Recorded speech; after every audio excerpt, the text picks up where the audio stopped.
Bismillahirrahmanirrahim. Assalamualaikum. Jangan lupa like, comment, and subscribe. Bye.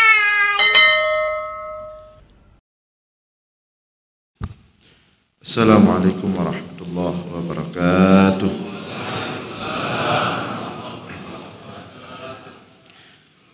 Alhamdulillahilladzi bi ni'matihi tatimmus shalihat wa bi fadlihi tatanazzalul khairat wal barakat wa bi tawfiqihi tatahaqqaqul maqasid wal ghayat.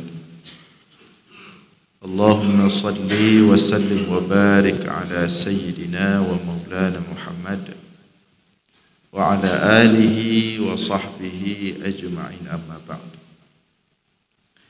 Puji beserta syukur senantiasa selalu kita persembahkan kepada Allah Subhanahu wa taala atas segala limpahan rahmat, karunia dan nikmat-Nya kepada kita semua. Dan di antara nikmat terbesar Allah kepada seorang hamba adalah Allah mampukan hamba itu untuk melaksanakan perintah Allah, untuk menjalankan fungsinya sebagai hamba bagi penciptanya, yaitu Allah. Maka dapat melaksanakan sholat subuh secara berjamaah seperti ini adalah nikmat yang sangat besar dari Allah, yang tidak semua mendapatkan nikmat seperti ini. Maka kita berdoa kepada Allah, kita meminta kepada Allah, mudah-mudahan nikmat seperti ini terus Allah berikan kepada kita hingga akhir hayat kita nanti. Salawat beriringkan salam juga kita sampaikan kepada baginda Rasulullah sallallahu alaihi wasallam, pada seluruh keluarga dan sahabat-sahabatnya sekalian.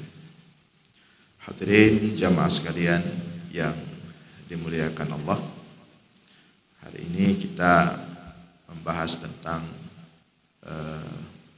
perempuan. Hari ini kita membahas tentang perempuan. Tentu ini bukan tiba-tiba, tapi tadi kebetulan imam kita pada rakaat kedua membaca beberapa ayat tentang Maryam, yang mana sama-sama kita ketahui Maryam adalah salah satu nama yang disebutkan oleh Allah dalam Al-Quran, bahkan dijadikan salah satu surat itu dengan nama Maryam. Jadi Al-Quran beberapa suratnya itu bukan hanya menjadikan nama laki-laki, ya. Kalau nama laki-laki banyak, ada surat Muhammad, itu Rasulullah, ya. Ada surat Taha, yang mana Taha itu juga nama lain daripada Rasulullah. Ada surah Ibrahim, ada surah Nuh, ya. Ada surah Al-Insan, manusia. Ada surah Jin. Surah Jin juga ada, biar adil semua dapat, ya. Tapi selain laki-laki juga ada surah yang perempuan, baik secara umum surah An-Nisa maupun surah khusus seperti surah Maryam. Jadi Maryam adalah salah satu nama besar seorang perempuan yang hidup pada masa Bani Israel, anak daripada Imran, ibu daripada Nabi Isa alaihi salam. Jadi Maryam itu tapi bukan hanya Maryam, ada nama-nama lain juga dalam Al-Quran. Ada perempuan-perempuan lain juga yang disebut dalam Al-Quran dengan segala kelebihannya, seperti juga ada Balqis, ya, pada masa Nabi Sulaiman. Kemudian juga ada Imra'atu Fir'aun, istrinya Fir'aun juga tersebut dalam Al-Quran, meskipun tidak disebut namanya, Tapi dalam hadis kemudian kita temukan namanya Asia. Kemudian juga ada Ummu Musa, ibunya Nabi Musa alaihissalam. Kemudian juga perempuan disebutkan itu ada tentang Khawlah. Khawlah seorang perempuan pada masa Rasulullah sallallahu alaihi wasallam datang ke Rasulullah untuk melaporkan suaminya. Jadi masalah melaporkan suami ini sudah terjadi dari masa Rasulullah. Memang suami banyak masalah sehingga perlu dilaporkan. Ya, ini peristiwa besar ini. Sampai Allah mengatakan, Sami'allahu qawlan lati tujadiluka fi zawjiha. Hai Muhammad, itu langsung turun wahyu itu merespon laporan Khawlah itu. Dia lapor masalah suaminya. Wahai Muhammad, Allah telah mendengar langsung qawlan lati, laporan aduan perempuan yang melaporkan fi zawjiha, yang mengadu masalah suaminya. Jadi kalau kita lihat sekilas itu beberapa kondisi perempuan dalam Al-Quran, maka kita akan menemukan keistimewaan luar biasa. Kalau Maryam itu disebut dalam Al-Quran sebagai simbol perempuan yang taat kepada Allah, ya, qanitatun, seorang perempuan yang taat kepada Allah, seorang perempuan yang sangat menjaga dirinya, ya, dan seorang perempuan yang simbol kekuatan mental yang luar biasa, ketabahan, kesabaran menghadapi cobaan Allah. Nah, ini Maryam dalam Al-Quran. Nah, maka 3 sifat Maryam ini, ketaatan yang luar biasa, kemudian afifah, menjaga diri, kemudian ketangguhan mental, kesabaran yang luar biasa. Inilah yang menempatkan Maryam menjadi salah seorang wali Allah yang kemudian dipilih oleh Allah untuk melahirkan seorang nabi besar, yaitu Nabi Isa alaihissalam. Maka tadi dalam ayat tadi disebutkan, kullama dakhala 'alaiha Zakaria al-mihrab wajada 'indaha rizqa. Jadi setiap Zakaria masuk ke mihrab, mihrab salah satu mihrab di Baitul Maqdis, di situ Maryam selalu berkhalwah, artinya menyendiri, beribadah kepada Allah, melakukan segala ketaatan. Setiap Zakaria masuk itu wajada 'indaha rizqa. Zakaria itu keluarga Maryam. Seperti disebutkan Zakaria itu adalah suami daripada bibinya Maryam. Maryam, ibunya itu Hinnah, punya saudara perempuan, suami daripada saudara perempuan ibunya Maryam, yaitulah Nabi Zakaria. Karena memang mereka keluarga Nabi, keluarga para Nabi ini, bukan keluarga main-main, ya, keluarga lingkungan kenabian, nubuah. Jadi karena Maryam itu anak yatim dari dalam kandungan, maka Maryam itu dibesarkan, dirawat oleh Nabi Zakaria, pamannya. Dalam riwayat disebutkan sepupunya, suami daripada saudara perempuannya, ya. Tapi itu riwayat kedua. Jadi intinya Zakaria yang merawat, memperhatikan Maryam. Tapi hingga tiba suatu masa, setiap Zakaria masuk ke mihrab itu untuk melihat keadaan Maryam, karena Maryam enggak keluar-keluar, di mihrab terus di Baitul Maqdis. Jadi tibalah suatu masa setiap Zakaria masuk, selalu di mihrab itu sudah ada makanan. Karena biasa yang antar makanan itu Nabi Zakaria. Tapi hingga tiba suatu masa, setiap Nabi Zakaria masuk sudah ada makanan. Nah, maka Nabi Zakaria heran, min aina laki hadza? Ini dari mana? Siapa yang bawa? Nah, mungkin kalau sekarang banyak yang antar, ya. Apalagi masih gadis-gadis, masih apa, ya. Jadi ketika Nabi Zakaria masuk, ada makanan. Min aina laki hadza? Siapa yang bawa? Dari mana ini? Hadza, ini adalah datangnya dari Allah. Maka menunjukkan kewalian Maryam di sini. Jadi makanannya itu selalu datang tiba-tiba ada. Yang langsung turunnya dari Allah. Langsung dibawa oleh malaikat Jibril. Maka ini perlu juga kita sampaikan kepada adik-adik perempuan-perempuan sekarang, mahasiswi yang masih muda-muda, ya. Jangan suka suruh-suruh antar makanan ke apa, tolong inilah itulah. Ya.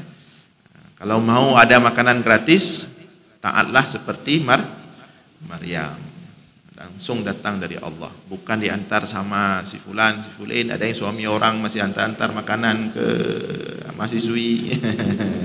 Ya, ada jadi apa? Nabi Siti Maryam.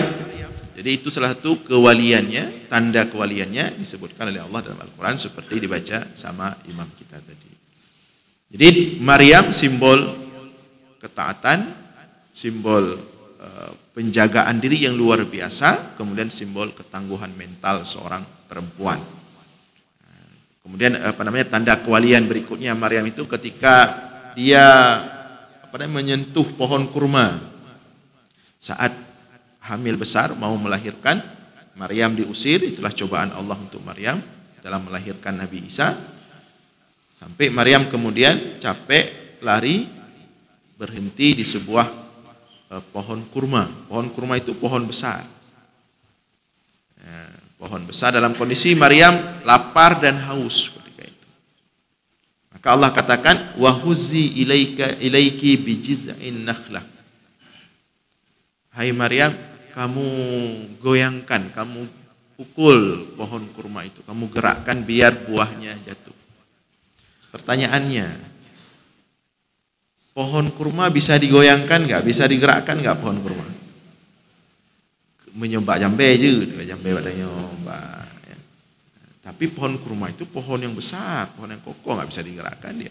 Dan nggak bisa, tidak ada cerita dalam sejarah pohon kurma itu dengan ditepuk-tepuk pohonnya, buahnya jatuh, nggak ada cerita. Nah, tapi karena tadi keistimewaan Maryam, begitu dia menepu atas perintah Allah, berjatuhanlah buah kurma. Apalagi buah kurma yang jatuh waktu itu bukan kurma sudah matang, ya, tapi balah namanya. Kan kurma itu ada tiga fase. Ini fase balah, dia masih segar. Kalau kurma yang kita makan biasa kita beli ini kurma sudah dikeringkan, kurma sudah agak keras, ya. Ini balah, dia masih enggak muda kali, tapi enggak tua kali. Cuman dia enak. Kalau kami di Mesir, ini jenis kurma balah ini sering kami buat gorengan. Nah, ini mohon maaf ya kalau Bapak Ibu belum pernah makan kurma gorengan, ya. Kalau di sini bada goreng sering, ya, pisang goreng. Tapi di sana kita buat balah itu, kita potong dua, kita tepungin, kita goreng.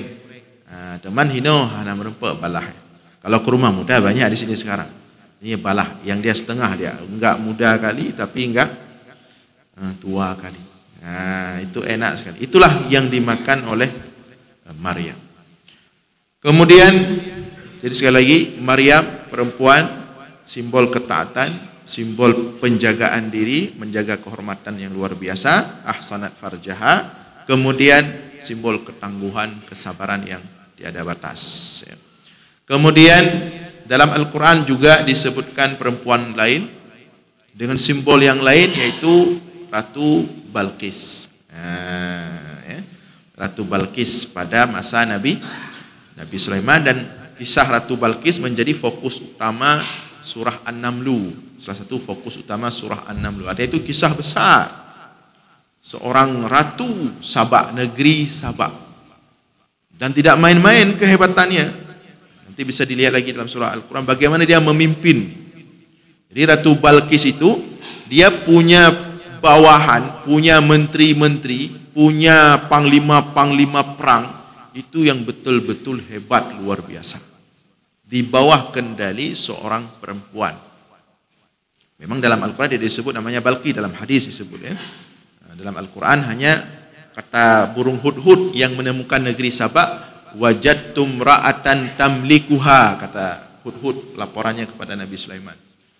Tadi kami keliling-keliling, kata burung hudhud, kami temukan sebuah negeri yang luar biasa, makmur, sejahtera. Itu dipimpin oleh seorang perempuan. Nah, Ratu Balqis ini diceritakan oleh Allah dalam Al-Quran. Tentunya ketika Allah menceritakan sesuatu dalam Al-Quran, itu pasti masalah besar, itu pasti perkara besar, bukan perkara biasa.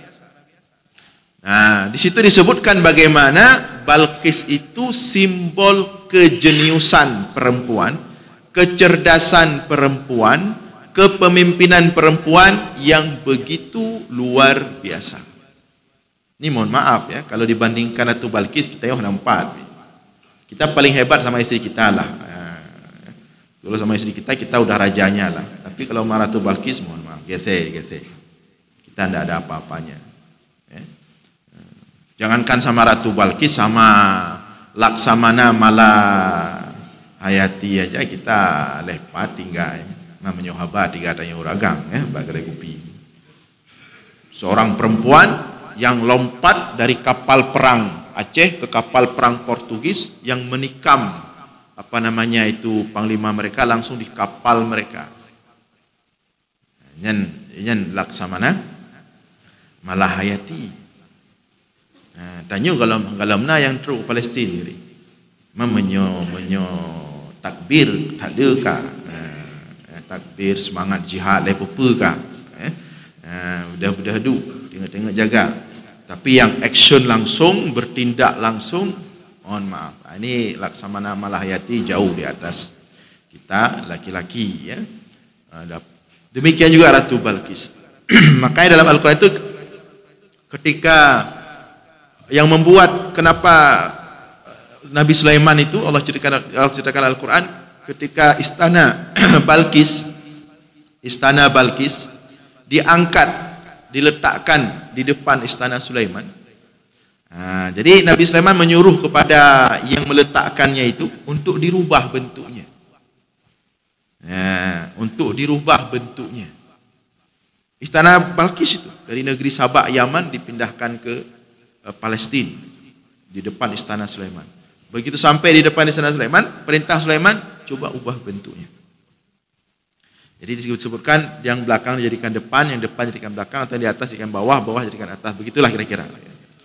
Jadi begitu sampai Ratu Balqis ke ke Palestin dari Yaman, dari negeri Sabak, begitu dia sampai ke istana Sulaiman, dia melihat ada satu bangunan besar di depan istana Sulaiman.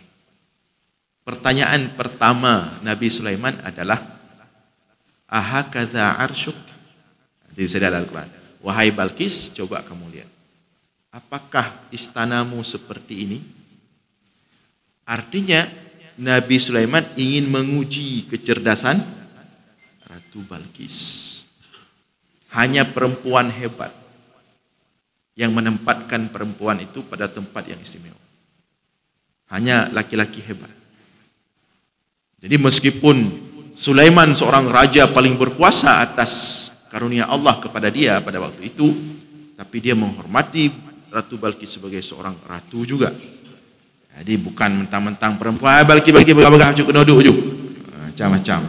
Tak ada. Jadi penghormatan yang luar biasa, wahai Balqis. Ini ada satu istana. Coba lihat apakah ini istanamu? Ratu Balqis sebagai seorang yang cerdas, seorang yang jenius, dia memperhatikan. Apa jawaban Ratu Balqis? Ka'annahu huwa. Sepertinya iya. Dia tidak menjawab langsung itu istananya karena sudah dirubah. Tapi dia juga tidak menjawab bukan. Jawabannya ka'annahu huwa. Artinya hana langsung hana ci langsung kan. Yang cara orang cara orang lagi yang cara. Ketika sesuatu hana ge tepu pasti, hana ge jawab hana ge jawab kan. Yang tengok kadang-kadang panik tu. Alah tak apa ju beda pada haji. Katalah Allah tak pekan aju. Ini di antara kecerdasan Ratu Balqis. Jadi kalau Maryam sebagai simbol ketaatan, sebagai simbol kehormatan, sebagai simbol ketangguhan, mental dalam menghadapi cobaan Allah yang begitu berat. Ratu Balkis simbol kecerdasan, kejeniusan seorang perempuan. Yang kemudian atas kecerdasannya lah, atas kejeniusannya, atas kemurnian fitrahnya, Ratu Balkis masuk Islam. Ikut dengan Nabi Sulaiman alaihi salam. Kemudian dalam Al-Quran juga tentang Imra'atu Fir'aun, istri Fir'aun. Istri Fir'aun digambarkan seorang istri dari seorang manusia, laki-laki yang sangat jahat dalam sejarah. Laki-laki satu-satunya laki-laki pada waktu itu yang berani mengatakan, Ana Rabbukumul A'la, akulah Tuhan kalian yang maha tinggi. InsyaAllah ibu-ibu ada beruk-beruk akai suami kedanya orangnya hana Fir'aun ta'ala. Ya. Kalau Fir'aun, Ana Rabbukumul A'la, aku Tuhan kalian. Keberingasannya, kediktatorannya, penyiksaannya, perbudakannya. Tetapi Imra'atu Fir'aun, istri Fir'aun digambarkan seorang perempuan ahli surga. Seorang perempuan ahli surga, istri Fir'aun. Asiyah, salah satu sayyidatu ahlil jannah. Seorang perempuan pemimpin perempuan, salah seorang pemimpin perempuan di surga bersama Khadijah, bersama Aisyah, bersama Fatimatuz Zahra dan lain-lain sebagainya. Maka di sini menunjukkan Imra'atu Fir'aun, istri Fir'aun, simbol kepatuhan dan tetap bagaimana dia bisa menjaga ketaatannya kepada suaminya walaupun suaminya bermasalah. Dan sebaliknya, jadi seimbang ya.